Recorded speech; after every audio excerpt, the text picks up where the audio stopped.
What's happening, guys? Welcome back to Vertical Football. Welcome back to another episode of the Manchester United Fans Corner. I'm your host, Shegu. And guys, it's Monday, and as usual, we're here to discuss Manchester United. It's great to be here.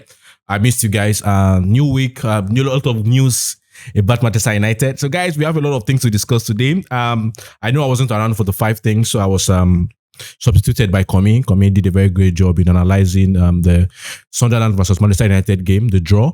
And I think we all saw the game. And one of the things that we could see in that game, among many other things, is the importance of Casemiro in our team in terms of the midfield. And even as Casemiro is in the team, the midfield is still getting outplayed. But imagine when he's not there. You know, if Casemiro is there with how amazing he has been for us this season, and we are still getting outplayed with him being in the team. Now imagine what happens when he's not there. And I think that's one of the things we saw in the last Sunderland game. And today's discussion ties into Casemiro because we know that Casemiro just has 2 more games to play for Manchester United.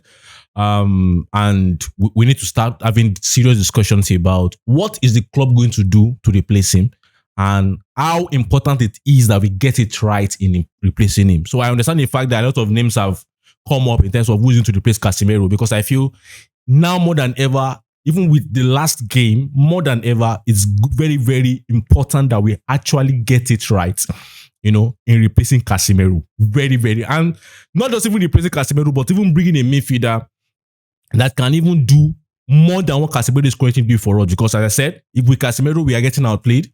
Without Casemiro, it's even much worse. But we need to get someone that even can do more than what Casemiro is doing for us in the attacking and defensive angle of the game to bring us to a situation whereby we will not get outplayed again in midfield. So guys, that brings us to the discussion about one amazing player that has been linked with us in recent days, and that person is Tchouameni.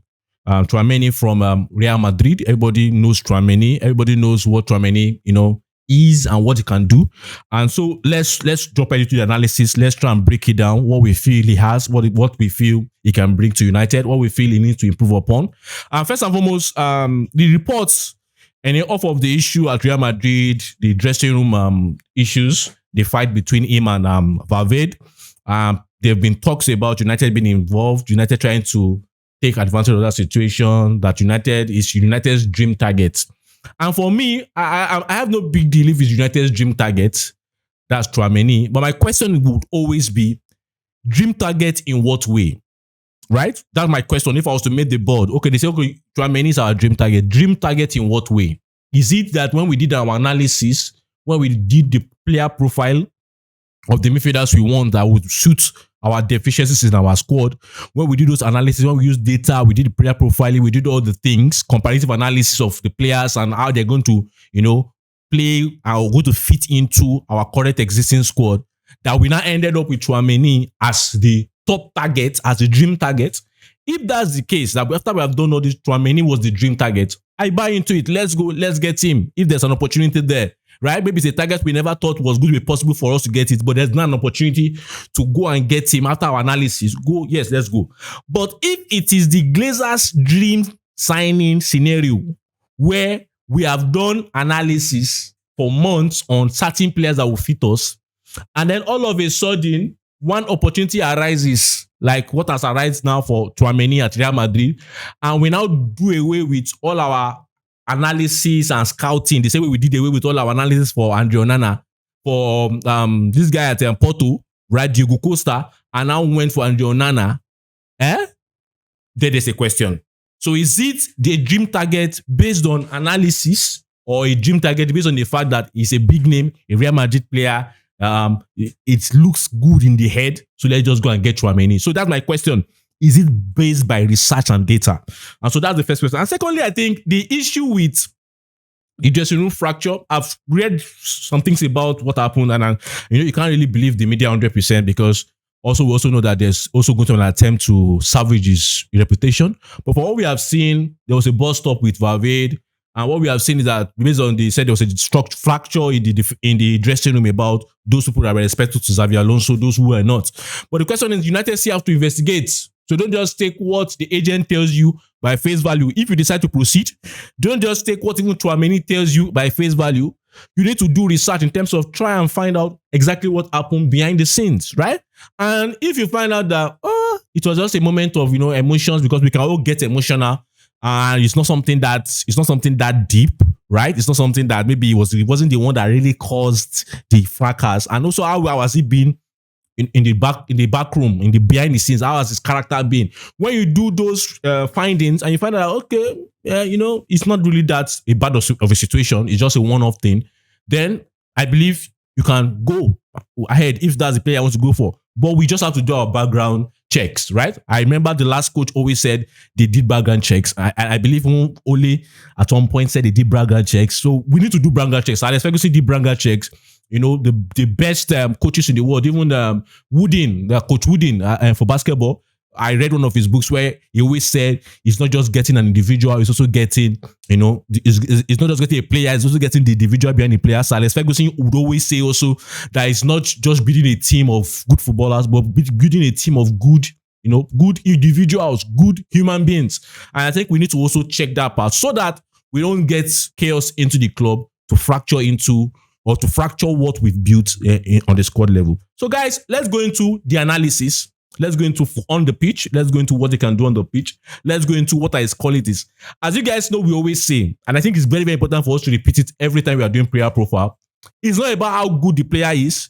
It's about, is the player going to be good for what we want? Is he what we want? And how does he fit into what we want, right? Is he going to fit into the demands and complement and improve the overall quality of our team? That's what we should be focusing on, not just how amazing the player is as an individual, but what are his qualities and what he brings to the team if he joins. So guys, let's jump right into it. I think first and foremost, for Tchouameni, I think you see he's not someone that is afraid to get into tackles.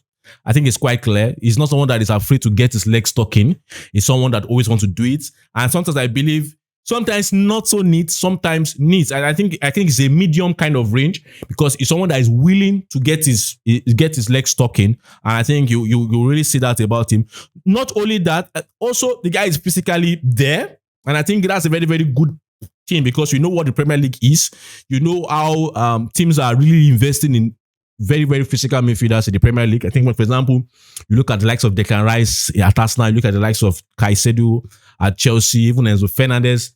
You need to be physical in the Premier League. And, even Casemiro, you can see how Casemiro gets into some duels and how he, is able to get that stamina and, push through. So I think you want a very strong midfield. Casemiro also has been physically okay for us. And I think Tchouameni helps us with that. And I think that's one plus in terms of physically. You can see that physically when it comes to one-on-one touches, physically, I think he's there. Also, I think area superiority. And that's one of the big pluses of Tchouameni is the fact that aerially, in your defensive side, is very good with the head, right? In the attacking side, in terms of corners, is very, very good. But not just that, even in terms of when the opposition plays a goal kick, is also very good aerially to win those situations and get you maybe the second balls, or and win those situations. And I think that's very, very good. And that's one of the things we've been asking for.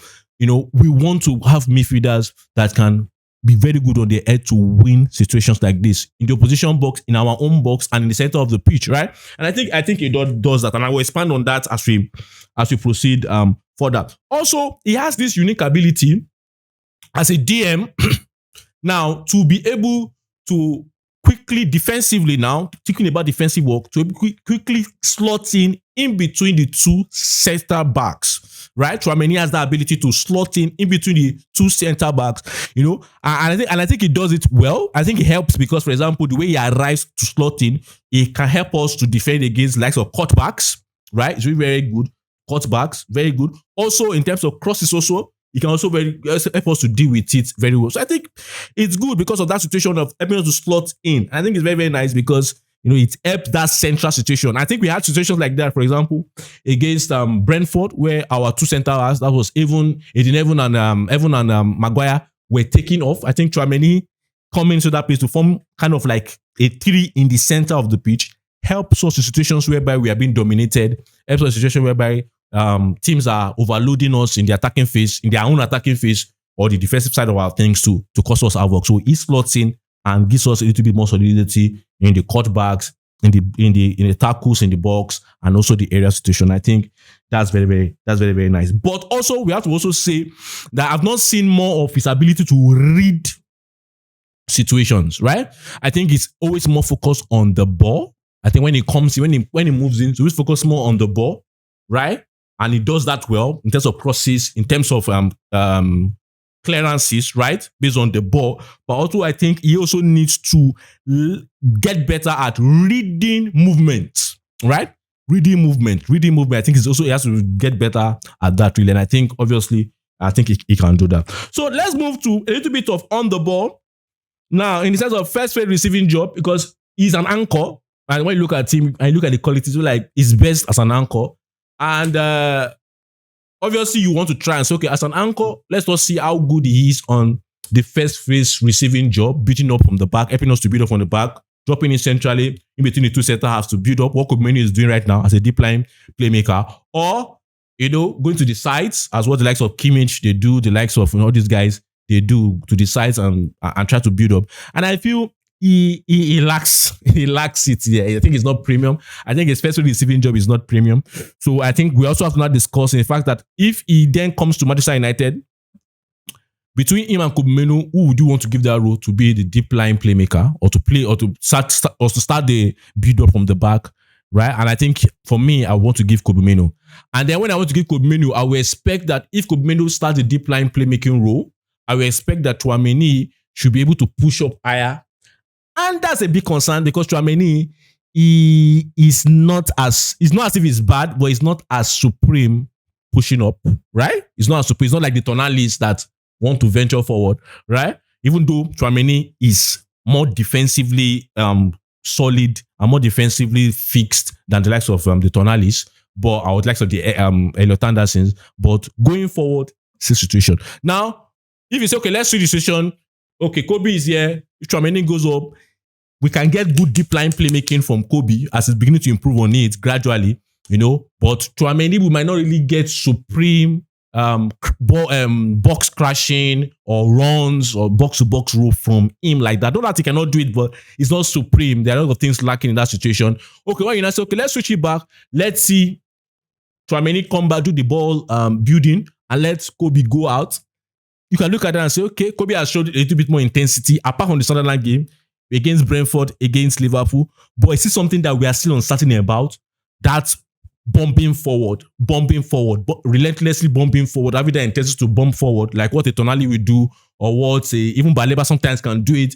Baleba does it a lot, even in his games. What Elliot Anderson will strive in. Can Kobe also have that ball, that to and fro movement? It's also questionable. We are sure this in some games, but it's not some games. It's not quite consistent. And I think we have to ask ourselves, how then do we find the balance, really? How then do we find the balance? What do we try to do, right? What do we try to do? And I don't think that's the headache for the manager, but these are questions we need to ask because Tchouameni is more fixed, and not so supreme in front. Not so supreme in front. And maybe you find a situation whereby you just make him fixed and you manage what he does in the ball playing side, and you just do a single pivot, and then you have two number 8s in terms of Kobe and Bruno Fernandes. And some people are clamoring that Kobe can play number 10 at that side, and maybe Kobe will just be coming back, Bruno coming back, and they'll be having those movements. So these are different things to ask for. Another thing about Tchouameni is still on the ball is the passes.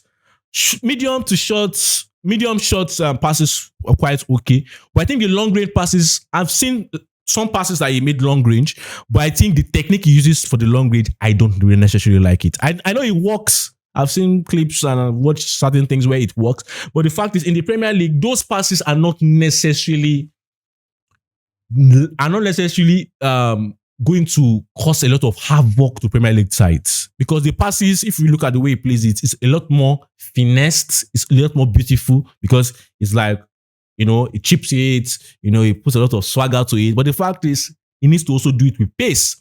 I'm not saying what he's doing correctly is bad, but I think he also needs to get another arsenal in his locker, another qualities in his locker to also make the passes direct and sharp. Because that's what you need. You want to switch passes. You are here. You want to switch to the other side. People are overloaded there. You want to isolate in the other side. Maybe you have Matheus Cunha there. You have a Dogu there. You don't want to be doing those little ding passes that move. They might get there, but the fact is, before they get there, the opposition might have the opportunity to set back, right? You want the kind of Bruno Fernandes passes where it's just simple, direct, effective, fast balls rope or a Casemiro, simple, effective pass. So I think all those things, they are nice, but the fact is, Premier League teams are fast enough to be able to be compact, and then, from here they can easily adjust to the other side in their defensive structure. And so you want something that is very, very, very, very fast. So I think that's something he needs to improve upon. As I said, he's dominant in both boxes, and that's a very, very good plus for us in terms of Casemiro has always, as you guys have seen, Casemiro has helped us in crosses and nods and headers into goals, right? In the opposition half. And also, you look at it that Tchouameni also can build that relationship with Bruno Fernandes to also give us that thing in our game so that we don't miss out from that stuff. So I think that's very, very, very good. Now, so I think we just have to look at it. For me, I believe it's about how you want to build. You want to get 3 midfielders. I'll call it what the club is saying. I believe 2 midfielders will be very good for us, 2 quality midfielders. So it's about, what have you done? Have they done their scouting on Tchouameni? Have they looked at all the things I've said about the ball playing from the back?